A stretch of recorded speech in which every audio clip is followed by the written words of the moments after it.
One of the common problems I see for D2C brands is just being stuck. You've hit some revenue level, you can't seem to break through it, you don't know what's holding you back. And so today on the show, 8 ways to break through the stagnant revenue level you are at right now beyond just pounding more on meta ads. Let's get to it. All right, 8 ways a brand that is stuck could get through it. I'm thinking here especially of sort of like mid to high 7-figure, early 8-figure brands, but really into the 8 figures brands that are sort of have grown for a while and are having a hard time keeping the growth going. It's very unlikely that you're going to double your brand every year for a very long time. Let's just get that out of the way fast. Like those levels of growth at some point are going to slow down for the vast majority of brands. And of course, if that's true for the vast majority of brands, you should basically assume it's true for you. Go listen to the rocket ship stories out there. Go listen to the brands that are growing at insane rates all the time, even when they're huge. Those stories exist. You can learn a lot from them. But no, by definition, those are outliers. So if you're stuck, it's normal, actually. And you have to think through how to solve these problems in hard ways. How do you get even 20% growth or maybe even something as aggressive as 50% growth, something like that? As you grow, that gets harder and harder. So I'm going to give you 8 ways to break through that right now. The first, number 1, and it's the thing that I think is the most important thing to really internalize and to think about how your organization produces this, it's new product.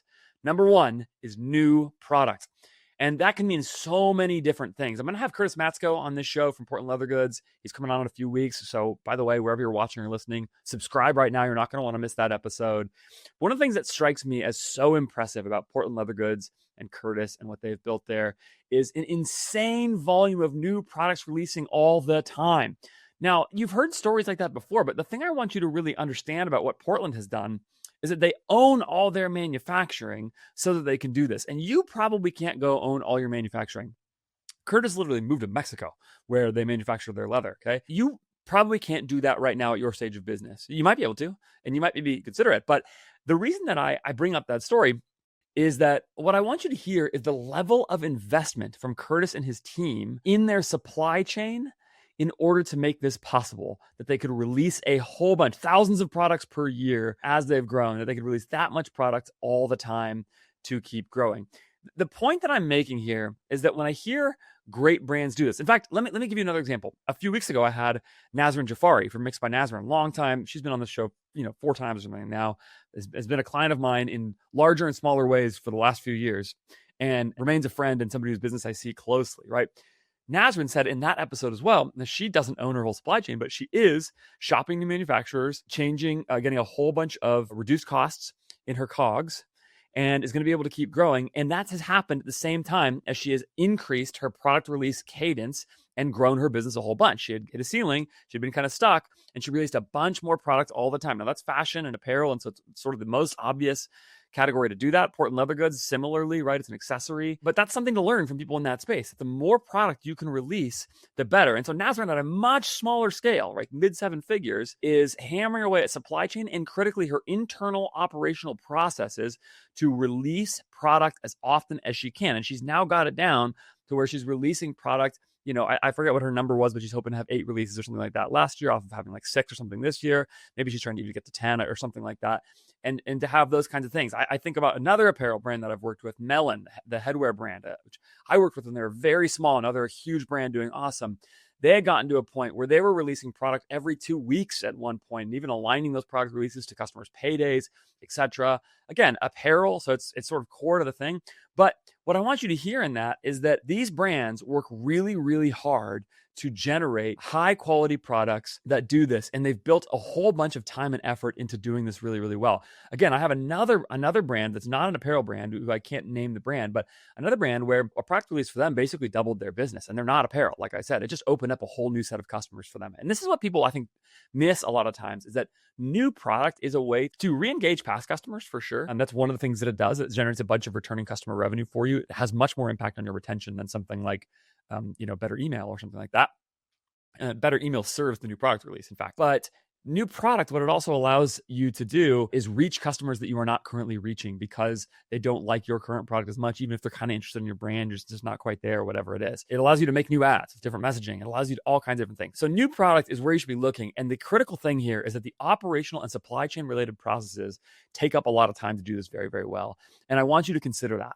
I want you to consider putting in the time and effort in your current stage of business to doing this and putting off some other things that may take up a bunch of your time. So again, if you're going to do this well, it's maybe a place that's really, really worth building a bunch of organizational depth, especially if you are in that sort of mid 7-figure range, pushing to 8 figures, something like that. You probably don't have the organizational capacity or manpower to like take on a bunch of huge projects at a time. But if you're going to over-index on one skill that's going to help you really grow your business and become a great business, and if you're going to over-index on one cost that's going to do that by bringing in product developers and again, manufacturers you can work with on NPD, new product development. Like if you're going to do that, then that's a place that's really, really worth your time and really worth investing in because it can have a really big impact. It allows you to do everything else. If you've got a great meta ads machine set up, your media buying is dialed, all those things, giving new products to your meta team, whatever, like that really allows them to push on new messages, to reach new people, have new fodder, new creative to keep working with. It's just really, really valuable if you can do it really well. Now, there's ways to do it poorly and sloppy as well. And we don't have time for that because this is an overview kind of episode, not a deep dive onto product development. I've done a bunch of episodes with different people who have done this well. Go check those out.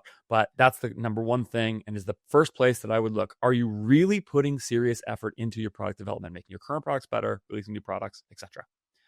All right, number 2, better promotional moments. If you are under $30 million in revenue, then you are very likely, in most cases, too nervous about launching sales. In my experience, most promotional moments, most sales actually do generate a bunch of incremental revenue for your brand that you were not going to get otherwise. Now, look, you may be nervous that you're sort of discounting your brand too much and harming the quality of your brand. You're training people to buy only at sales, whatever. I suppose that's fine. I think one of the questions I would ask is, how big of a brand are you trying to build? If you're trying to build a $200 million brand or something like that, and that's really your goal, then maybe you have to be a little careful about this kind of thing just because you want to build the skill set to not be reliant on those things. Even as you grow, it becomes like a crutch and then you can never get out from under it. I don't know. That said, I've seen a lot of $200 million brands that have a really good promotional strategy, right? Again, I've talked to McCoy Merkel, the CMO at Portland Leather Goods. McCoy has talked about how they have sales or something every month in their category. In some way, they're constantly creating a reason to buy in a promotional moment. And this is the thing. When I look at promotional moments for brands over and over and over again, what I see is a way to capture a bunch of value from demand that you have created in your ads and in your marketing efforts, right? You go and put all this money into ads and you go and get people to click and click and click and click, but there's not a reason for them to pull the trigger and buy right now. But what a promotional moment does is it creates that reason to do it, even if they've never heard of you before or whatever. You collect their email address and now you have the opportunity to get them to go do that. And the thing is, that is really super valuable. I talked to another guy recently who was talking about working on a brand that was just all built on flash sales, where they were like, the whole brand was building flash sales all the time. They were like, it was like 50 of them on different products like every month or something like that. It was like a crazy volume of those. Sunil Agrawal has talked about building a $400 million business portfolio. He's been on this show. Again, go look that up, Sunil. Go search that name in my podcast feed and go listen to my interview with Sunil. Build a $400 million business that he started in the 80s, focused on value shoppers, and it's just deals and drops all the time. We love value-oriented shoppers because we're happy to serve them. There's a lot of them out there. Walmart, for example, is a really big business, and we can, in fact, still create a huge AOV on value shoppers by deeply discounting and building that strategy right into the core of what they're doing. You can build a great brand while running regular promotional moments, and promotional moments generally do create incremental revenue. And so here's the way I'd frame it to you. If you are really strongly anti-promotional moments in your business, the burden of proof is on you to tell me why it's bad for your brand, not on me to tell you that it's a good idea for your brand. Because what I can tell you from a lot of experience is that it does create incremental revenue and incremental profit. You have to be careful about unit economics and discounting and all those things, but you can get good at that stuff. You can make sure that it produces actual profit. I'm telling you, it produces additional profit for your brand by running better and more promotional moments. And you only get better at it over time as you do more of it and you figure out what your customers really respond to, etc. If that's the case, the burden of proof is on you to tell me why not to do it. If I'm telling you there's a way to generate more incremental profit for your business, you should default to doing it, not to not doing it. And a lot of people default to not doing it because they're too nervous about all kinds of things they've heard people say. Don't be too nervous. Try it out. See if there's an opportunity there. Number 3, let's just talk about the meta side of this. More creative manual bids. Okay. I'm saying this just because some people are probably watching and listening to this who have not seen my content before, but I think that in conversations around growth, Taylor Holiday has said recently, the CEO growth is the CEO's job. He said that on my podcast. He said that elsewhere. I sort of agree in some ways with that sentiment, which is this idea that your ad account shouldn't be the main way that you're thinking about growing the business for forever. It's going to stagnate at some point, and brands have to do things on top, like the things I've been talking about, moments, product, etc. But you can overstate that. I mean, the ad account run effectively can really create growth. The next winning ad can really be a serious difference maker in the performance of your ad account. And running manual bids really does most efficiently distribute your ad dollars and generate the most profit in your business at the same time, while you also maximize your reach on your ads. So building a muscle to generate a whole bunch of creative, to hammer the moments that you have, and to generate good quality creative as you do. You should always be trying to do both, right? Like, the point of more creative doesn't mean it should be bad. The point of more creative is more good creative. There should be some level of quality that you're producing, and you should produce as much of that as you can, as cost effectively as you can, within whatever budget constraint that you have. And you should be trying to build that muscle all the time. It's going to only help you more and more as you grow, as you release products, as you have promotions, those kinds of things. So you should be building that way. And we believe as an agency, this is what we do. Like, we help brands with what I think is best-in-class media buying built off of manual bids, combined with pursuing a high volume of really high-quality creative. Trying to do those two things together really can make a difference and help you break through ceilings, and can help you distribute your dollars really well, can help you reach audiences more effectively, because better creative means more persuasive creative, and it can make more people available to you as potential customers under your CAC target by doing a great job. All of those kinds of things. So don't mistake anything I'm saying here to say, like, even though most of this episode is not going to be about the Meta Ads account, there are ways to get better at that all the time and to keep hammering away at that. And you should be doing that. We do this for brands, and I think it works. It makes a difference. I watch brands perform better when they run manual bids with a bunch of creative and a bunch of quality. Like, we're seeing this with brands that we are working with now, and we're able to do that. Now, there's a weird thing here, which is that I think also, and this is going to come out in an episode I release, I think next week at the time this goes live, I'm going to do an end of year reflections episode. And one of the things I'm going to say in that episode that I've said in a few places elsewhere, and that I continue to believe is true, is that most brands are also overspending. So it's actually possible that a lot of brands ought to actually come down a little bit in revenue sort of before they go back up, or at least ought to be unafraid to have something like that. So it's possible that running something like manual bids with more creative makes you get a little smaller before it makes you get bigger. I think that's probably good for a lot of brands, and that they ought to do that because it will help them actually generate more profit in their business and eliminate cost centers. So that's sort of a separate thing. But on the whole, the pathway to growing your business often is actually better quality creative with better quality messaging, run through manual bids to maximize the reach at your target cost, and to ultimately have a business that really, really works. So don't lose sight of that. Again, Nazrin Jafari came on this podcast recently and talked about two things she did to help double her business this last year after seeing some stagnation. Number one was the supply chain and product release side of things, right? This like getting that product development and product release timeline right. And number two was really well executed promotional moments. Not too many of them, but a couple of them that were really key. Number three, a whole bunch more creative. She just built a creative machine that runs basically without her, so she gets a ton of creative in the account all the time. And wouldn't you know it, her business doubled. It's like, you do those three things that I just mentioned really, really well, you can get really far. Ask yourself honestly, are you actually doing these excellently? Again, in that episode, Nazrin had toyed around with a bunch of different, after we had stagnated running ads for a while with manual bids, she kind of toyed around with, should we run auto bids or something like that instead? Are we sort of holding ourselves back with our media buying? And eventually came full circle after trying it out and going, no, that wasn't the problem. It was these other things. It was product, it was promotion, it was creative. And those are the things she had to do. Those are operational challenges first and foremost. We certainly, AJF Growth, go to ajfgrowth.com right now. Tell me a little bit about your brand. If you're interested in us being the team that helps you with this is our bread and butter. Manual bid media buying and creative output run through financially intelligent processes. Okay, that's the idea. But whether or not it's with us, you should be building that kind of muscle in your business. Number 4, organic social. All right, now we're getting a little more speculative, but I'm a real believer in this right now. I think this has been overlooked by a lot of D2C brands.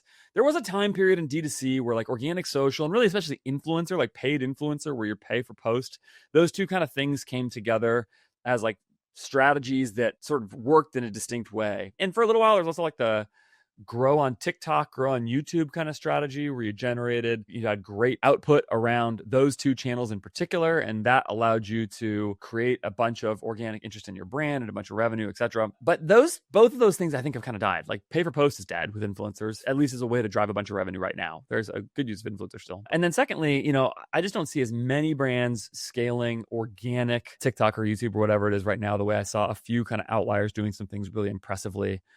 I think about Beard Brand with their YouTube channel for a long time. They were sort of the best in class at this in YouTube. Certainly Isaac Medeiros and Minnie Katana doing this on TikTok and on YouTube for that matter. But I do think there's a place for organic social that I've watched at least one brand that I have worked with for a while get a lot better at and see have real impact. And it's a brand that's in a niche kind of world. It's Driveline Baseball. Driveline Baseball, my friends there, I've seen them really try to hammer their e-commerce business, kind of find a ceiling there, and ultimately realize the core of their business is actually their training business with their athletes. And as Driveline Baseball has invested more in their organic social, it has really helped them it has really been correlated in their business with generating a bunch more leads for athletes to come train with them. Now, that's not an e-commerce business, but there's a critical principle here, which is that what I watched them do was bring real measurement to the process. So they built a whole system for capturing content that was, in their case, in their gyms. Okay. They built the system to do that really well, produce a whole bunch of content. And then from there, they started measuring, okay,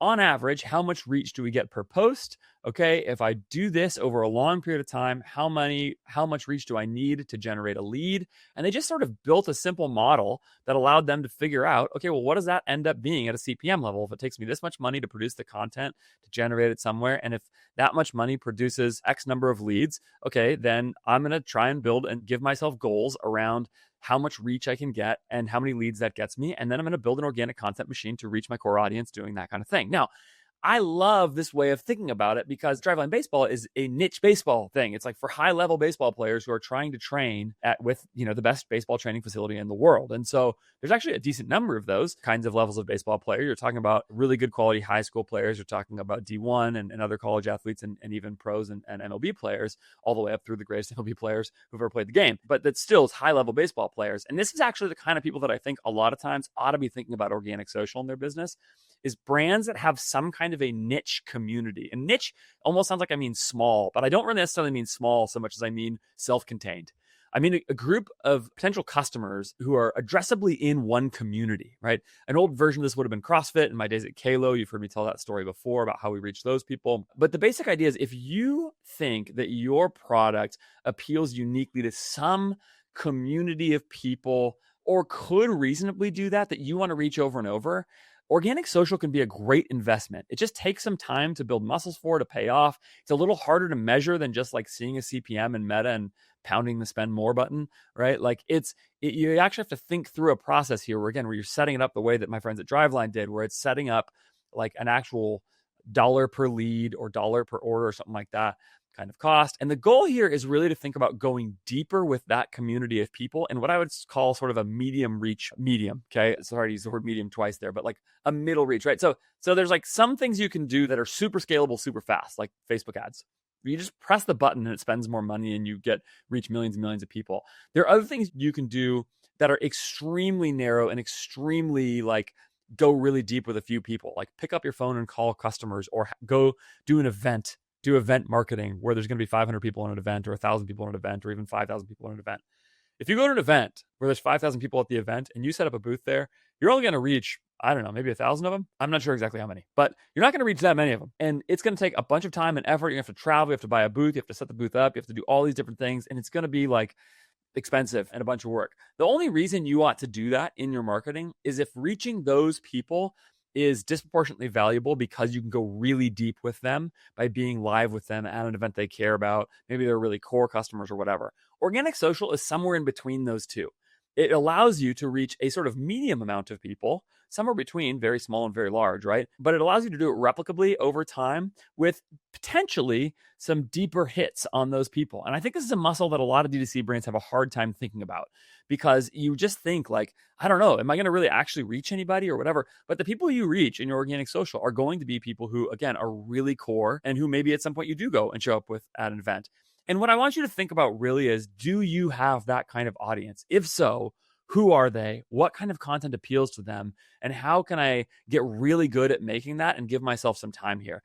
If you start posting on Instagram or TikTok or wherever your audience is, X, whatever, and you reach 100 people with every post, you're going to be really bummed, right? But here's what's likely to happen. As you start posting more, you're going to start getting feedback. Oh, this post didn't reach 100 people. It reached 1,000 people. What was the difference between 1,000 people post and 100 people post?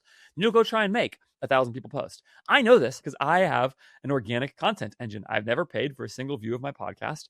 I know what I have some idea, I think some guesses about what kind of YouTube content I make that leverages YouTube's algorithm to reach more people in my target audience as I make this show. Okay. And I've now made a lot of these shows. And while I'm certainly no organic marketing expert, you can see that by my reach numbers. Okay. It's also not that big of a community. And I've learned over time how to think about better and worse. And I try not to be audience captured. I try to just make great content. It's going to appeal to core people. I think more about depth than breadth. And you can do all those same things too. But again, this is not going to be easy.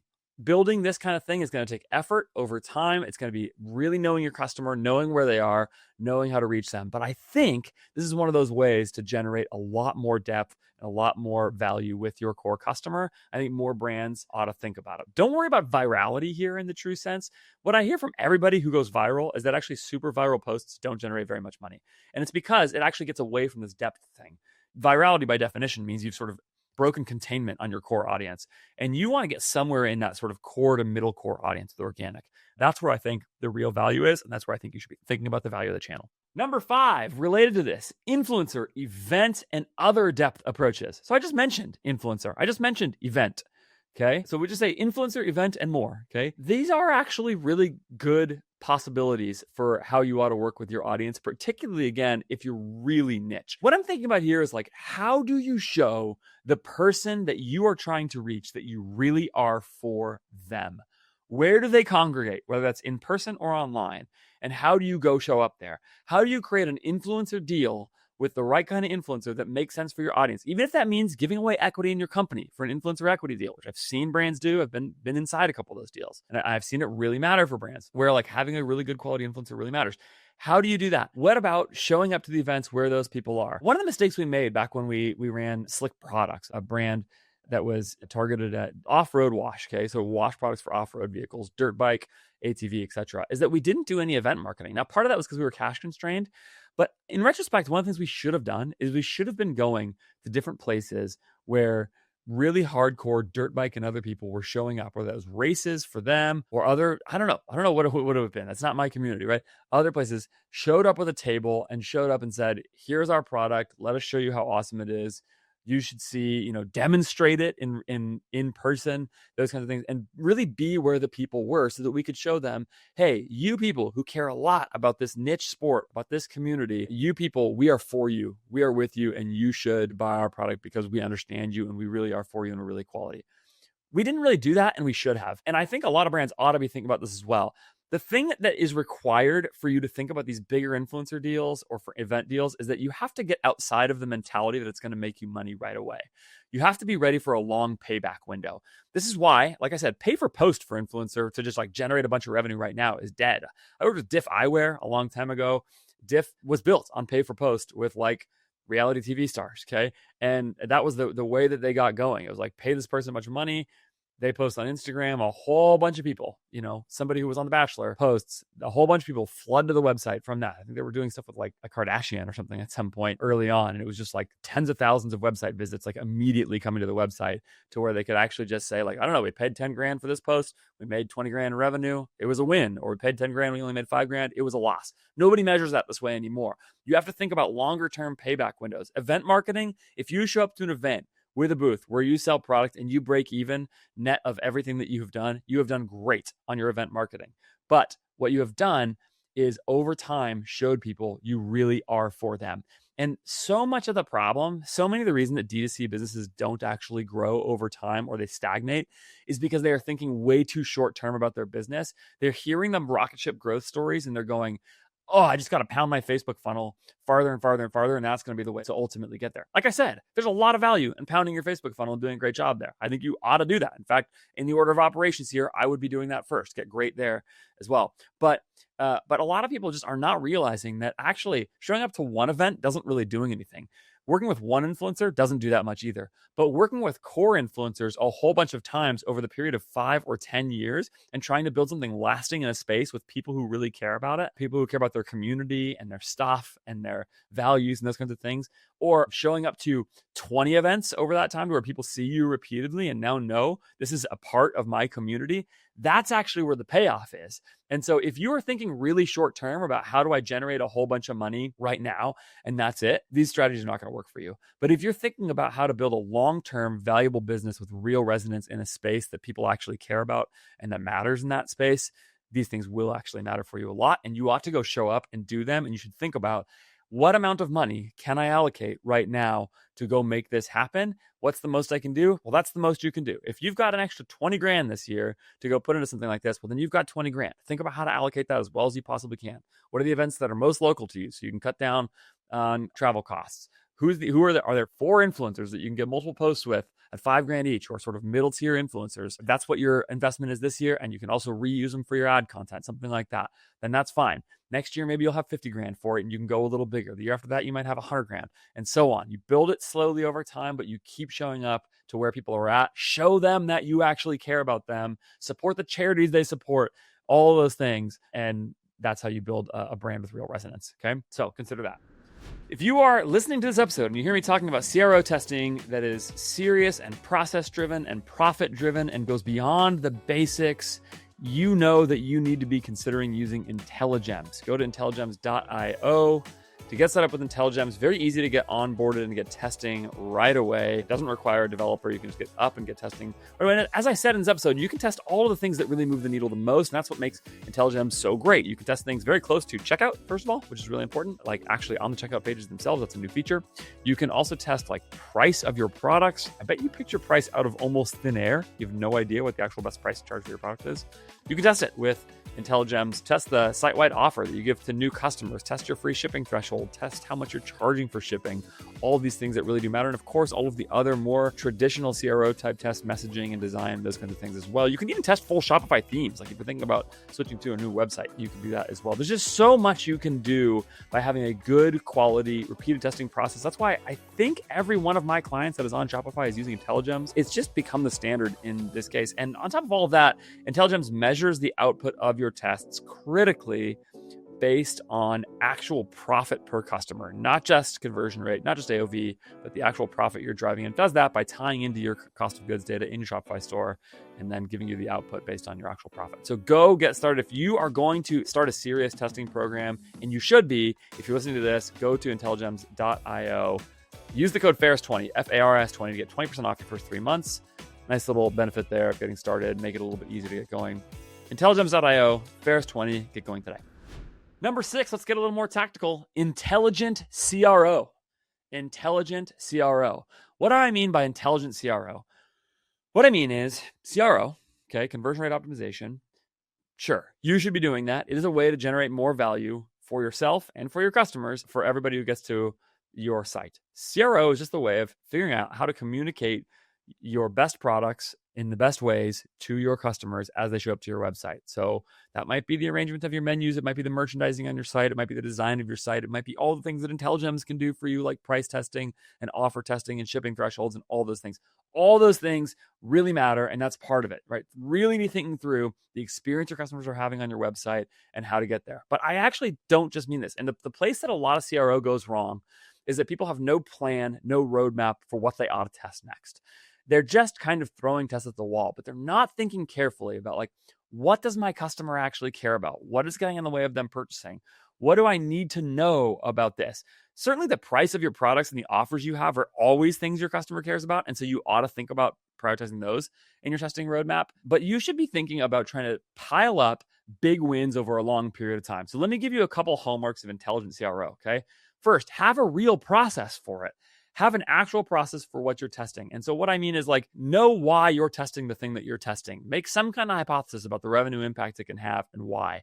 If it's the biggest questions, the closest to checkout, that's probably the most likely things to make the biggest impact first. Check some of those off the list. Again, free shipping threshold, price, your shipping charge, your actual price of your products, a bunch of things like that. Those are all the things to me, site-wide offers, those kinds of things, right? Like 10% off for new customers. Those things all matter, and you should be considering those probably early on, because they are obviously going to be needle movers in some way, simply because they get very close to the experience of a customer exchanging dollars for your product.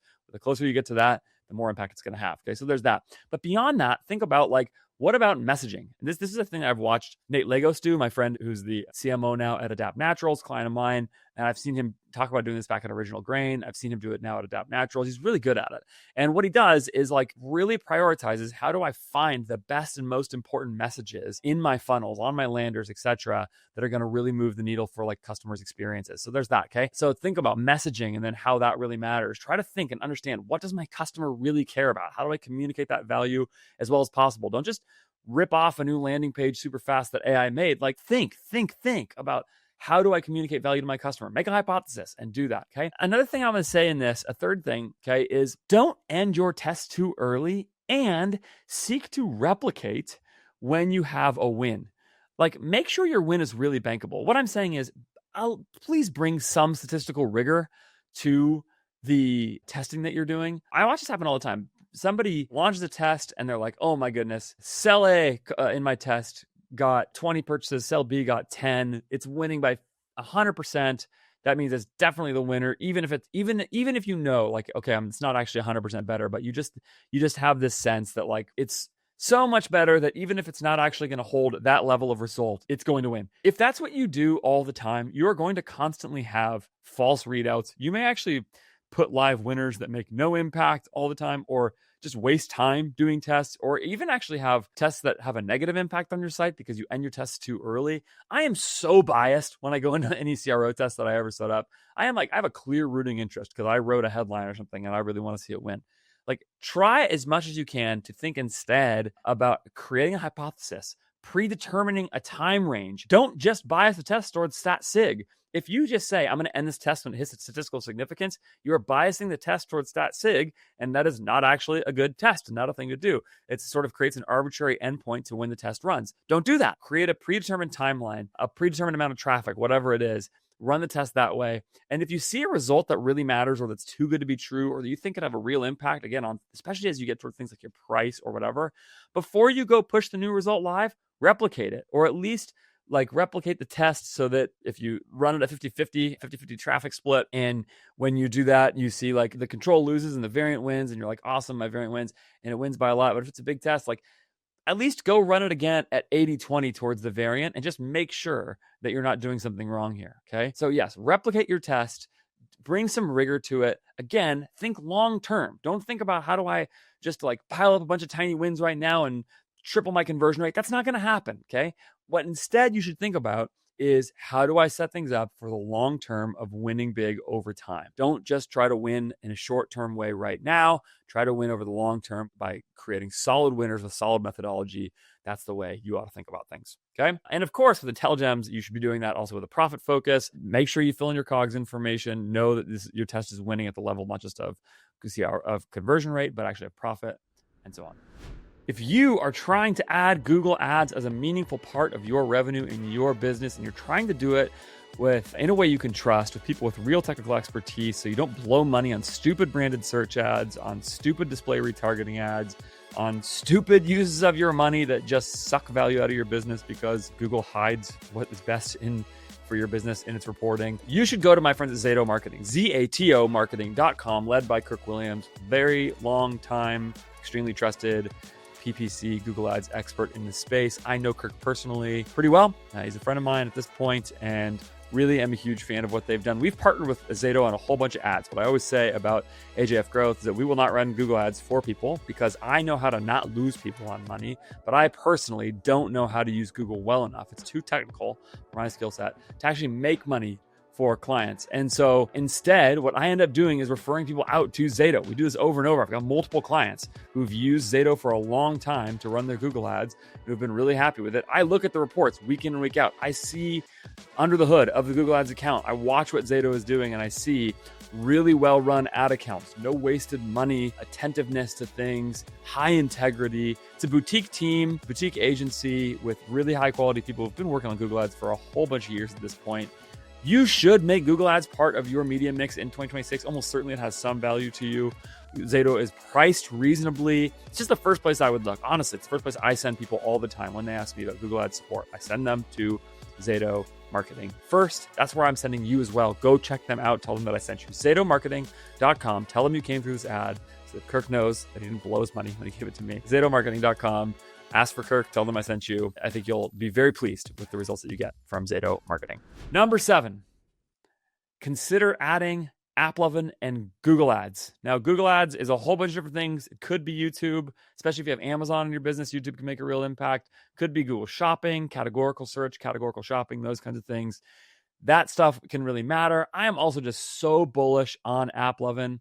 You got to be careful here with Google because there's PMAX that's going to be a problem. There's branded search, and there's now demand gen ads that throw a whole bunch of what I call Google soup ads all together, and you can't see if you're just remarketing people or running branded ads or whatever it is. That sort of stuff can be a problem. But I think there is an opportunity to get really good with Google Shopping, Google Search, building funnels off of core terms, getting people into landers that can really work or offers that can really work. Again, thinking about YouTube with its impact on multiple channels, including especially Amazon, on top of your actual e-commerce business, measuring with incrementality, etc. And AppLovin, I'm just really bullish on. I just continue to see really good quality incrementality tests. In both of those cases, AppLovin and Google, I've seen mixed results from incrementality tests, but some showing really, really strong incrementality on those channels to the tune of like 10 to 30% spend lifts on top of Meta for brands. And of course, it can go bigger than that, depending on your particular brand. If you have the exact right brand for that exact right channel, you can really be somewhere. AppLovin to me is the most obvious here. Is a place where we're going to be putting a bunch of investment in 2026. We want to get great at this channel. They're still so early. Listen, 10 years ago, 12 years ago, whatever it was when Meta launched, the platform was not as good or effective as it is now. I expect AppLovin, which has a very large reach to its users, to get better and better and more effective all the time as an advertising channel. You should expect that too. Start investing there. See if you can get good there on top of, go get good at Meta first. Don't get me wrong, before you go get good on those channels. But if you're there, if you're good on Meta and you're stagnated, consider putting disproportionate time and effort towards those next channels. I don't think in most cases this is going to double your business. But I do think in a lot of cases, it's going to potentially improve your spend and your reach by 30% or something like that. And there are some cases where it doubles it. Again, if you have the exact right sort of customer channel fit, I'll call it, where you can get there. Just consider those channels. You're going to have to measure them with incrementality studies. All your measurements going to get tougher, but they can really be worth investing in. I also saw some recent stuff around X ads that can be effective. So yeah, there's a lot of different stuff like that. Consider, where is my customer? How can I reach them? Do I have good measurement and incrementality set up? Again, what I want you to hear me saying here is this is going to require real time and operational effort. It's not going to be easy. It's not going to be fast. You have to build muscles to accomplish this sort of thing. If you can do that, those channels can be good. If you can't, then you're probably just going to waste a bunch of money. That's actually the case for nearly everything I've said so far. You're probably going to waste a bunch of money if you do a really half-hearted organic social effort. Just try to outsource it and that's it. Okay. Get some creator and don't measure it seriously. You're probably going to blow money on influencers if you don't have some real way and some real process of thinking about who to work with, why you should work with them, etc. You're going to blow money at events if you're not thinking carefully about the finances of the whole thing, who's there, whether it's actually good for you, whether it's worth it, all that. All of these things require a bunch of work and a bunch of time, and you should build those operational processes. All right, number 8, very last one, and then we'll wrap up, distribution channel expansion. What I mean by that is add Amazon to your business. Like, consider trying to sell into brick and mortar retail. This is the sort of white whale for a lot of customers or for a lot of brands. They just think like, I could be saved if I get into retail channels. And that's not true. It's not that simple. Again, like all these other things, they require time, effort, financial intelligence. They require some sophistication a lot of times, because suddenly you're going to have differences in the way that money gets passed to you through others. Almost nothing that is going to be really good for your business happens quickly and easily. But 50% of e-commerce in the US still happens on Amazon. There is real incremental revenue to be had on Amazon in your business. Consider going to get it, okay? Why wouldn't you do that? It makes sense. I know Amazon comes with some problems. Some people want to stay away from it forever. I don't want Amazon to be my main channel, but it can really create incremental revenue because it's the greatest shopping experience in the world and it's only getting better. Delivery timelines are insanely fast. There's no shipping cost. Like, it's just being a Prime member and buying things on Amazon is so much better than buying it on your website. I would rather buy your product on Amazon every day. I did this when I bought a Ridge wallet finally. I was like, wait a minute, why would I buy from Ridge.com? I'm going to go to Amazon and buy it. It was actually incremental. It was actually better. Would I have bought it on Ridge.com? Maybe. I don't know. But it sure was nice to get it like right when I wanted to get my product, etc. Just yesterday, I considered going and buying a fitness product on Amazon instead of on a company's website. Ultimately, Amazon did not have it, so I had to go to the company's website. And so in that case, I still stayed on there. And maybe that was ultimately the reason that I bought on the website. So maybe it was good for them to not be on Amazon. On the other hand, if there were some really close competitors to the product on Amazon, they didn't have quite the spec that I wanted. But if they did, I would have bought it there over buying from the brand that I first bought from in a heartbeat. If that is in a sort of niche spot. And so if that product ends up on Amazon, I'm going to buy it there. It's just better. Okay. So I'm just going to try to buy on Amazon wherever I can. That's happening for your business all the time. People are searching there. Go show up there. Another possibility that you consider, again, is sort of retail, brick and mortar. There is real expansion of reach here. D2C or e-commerce continues to grow, but it's still only 20% of total, less than 20%, like 18% of total commerce in the US. So if you really want to reach the most people, brick and mortar retail is still where most shopping happens. And so you should be considering the possibility of being set up to go do that. I think it's also really incremental. Again, especially think about if you have the right customer, etc. Yeah. Brands where retail makes the most particular sense are brands with bad D2C economics. Okay. If you're shipping heavy stuff all over the place, there's a good chance that you're not actually that great of a fit for D2C, and you should not think about that as your model. Okay. Second, stores that appeal to your specific customer or where your specific customer shops or how they shop, right? An example I think of sometimes is selling deodorant, D2C is just not that great. People want to go get it in the store, or shampoo or something like that. A lot of times people are just going to buy that at Target or wherever they like to go shop for those kinds of products. You could do it D2C. It's not a terrible product for that. But it's not a niche product. It's just not the way people shop for that particular category. And the economics don't work that well. So you have to buy 3 sticks of deodorant at a time. Again, low AOV. So for me, I'm buying that on Amazon way before I'm buying it on an individual brand's website, because low AOV means I'm going to have to pay for shipping. Low AOV also works well for Amazon economics. So again, deodorant, I'm going to just go buy it from an Amazon store instead. And if I'm selling deodorant, I probably have just as good of economics on Amazon, if not better. So yeah, there's a whole bunch of reasons to go do that. What I'm saying is work out the economic considerations for all of these things, work out where your customer actually is. And it's possible that you should be investing in brick and mortar retail a little more aggressively. It will not happen fast. It will not be easy. There will be challenges with it, but you can consider doing it. All right, I hope that was useful to you. If there's any way I can be more help to you in the future, you should email me, podcast@ajfgrowth.com, and tell me about it, whether it's a response to this episode or a question you have, or you want to work with us. I'd love to hear about it. If you do want to work with us, go to ajfgrowth.com, fill out the intake form there so I can learn a little bit about your business. And then I will get back to you and tell you if we maybe are a good fit, or if we should take some steps forward, or if I have a great recommendation for you for somebody else to work with.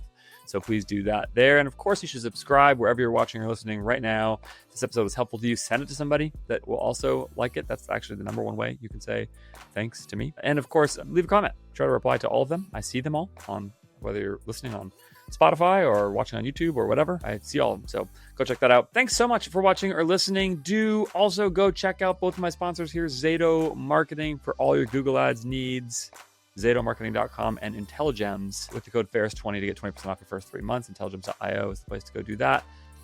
Thanks so much. I've got one more sort of end of the year wrap-up episode coming soon, a couple of really good sort of end of the year interviews, and then we'll get right back to it in 2026 with Curtis Matsko, like I said, a couple other great guests lined up. New episode with Taylor Holiday coming out hopefully pretty soon. Got all kinds of good stuff coming.